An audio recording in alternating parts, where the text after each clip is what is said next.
Hello my dear students, welcome to this class. आज इस class में हम चैप्टर 8 शुरू करेंगे which name is quadrilateral. What is quadrilateral? सबसे पहले आपको ये पता होना चाहिए क्वाड्रिलेटरल होता क्या है। क्वाड्रिलेटरल एक ऐसी क्लोज फिगर होती है जिसके अंदर 4 साइड इंक्लूडेड होती हैं, यानी कि 4 साइड्स की बाउंडेड एक फिगर जो होती है उसको हम क्वाड्रिलेटरल बोल सकते हैं। जैसे कि आपको एग्जाम्पल के लिए रेक्टेंगल हो गया, स्क्वायर हो गया, रोम्बस हो गया, पैरेललोग्राम हो गया। ये आपके सामने इस वक्त पैरेललोग्राम है। ओके स्टूडेंट्स, ये जो डॉटेड लाइन है ये है आपकी डायगोनल। Is that clear? और देखिए अब इसमें थ्योरम्स दी हुई हैं कुछ मोस्ट इम्पोर्टेंट, जो आपको एक्सरसाइज 8.1 को करने से पहले आपको इनके स्टेटमेंट पता होना चाहिए कि एक्चुअली जो थ्योरम है वो कह क्या रही है, उसका मतलब क्या है और उन्हें क्वेश्चनों पे अप्लाई कैसे करते हैं। तो ये सब हम सीखेंगे। फिलहाल इस वाली अभी क्लास में हम सारी की सारी आपकी थ्योरम्स पढ़ेंगे। अ diagonal of a parallelogram divides it into 2 congruent triangles. इस चीज़ का मतलब है जो पैरेललोग्राम का डायग्राम होता है वो होता है ना डायगोनल, वो उस पूरे पैरेललोग्राम को 2 कॉन्ग्रुएंट फिगर में डिवाइड करता है। यानी कि ये वाला फिगर ABC और ये ADC, ये दोनों कॉन्ग्रुएंट फिगर हैं एक दूसरे के। इस काम को करता कौन है? डायगोनल्स। ठीक है, तो फर्स्ट थ्योरम में हमें यही बताया गया कि जो पैरेललोग्राम का डायगोनल होता है वो उस पूरे पैरेललोग्राम को डिवाइड कर देता है 2 कॉन्ग्रुएंट ट्रायंगल्स में। ओके स्टूडेंट्स, नेक्स्ट क्या है आपकी theorem 8.2। In a parallelogram opposite sides are equal. Opposite sides जो होती हैं वो बराबर होती हैं पैरेललोग्राम के अंदर। ओके स्टूडेंट्स, तो अब कोई अगर हमने क्वाड्रिलेटरल के अंदर ईच पेयर को अपोजिट ईच पेयर को है ना इक्वल दिखा दिया ना, मतलब कि अपोजिट एंगल है, ठीक है, सॉरी अपोजिट साइड्स हैं और ये हमने शो कर दिया कि अपोजिट साइड्स आर इक्वल, तो हम उस पूरे क्वाड्रिलेटरल को हम पैरेललोग्राम बोल सकते हैं।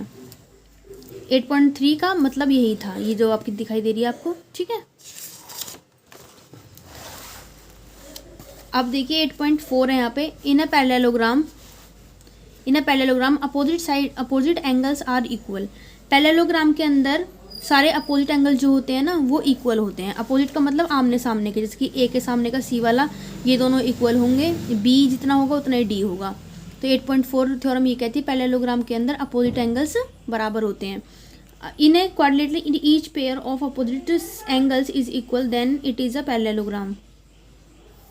अगर किसी क्वाड्रिलेटरल के अंदर आप ईच पेयर यानी कि दोनों पेयर्स को आप अपोजिट एंगल को क्या कर देते हैं, इक्वल प्रूफ कर देते हैं, तो आप उसको बोल सकते हैं कि वो क्वाड्रिलेटरल आपका पैरेललोग्राम होगा। ठीक है, अब यहाँ पे आ जाइए। The diagonal of a parallelogram bisect each other. जो डायगोनल्स होते हैं, if diagonals of a parallelogram bisect each other. Bisect का मतलब होता है इक्वल पार्ट्स में डिवाइड करना।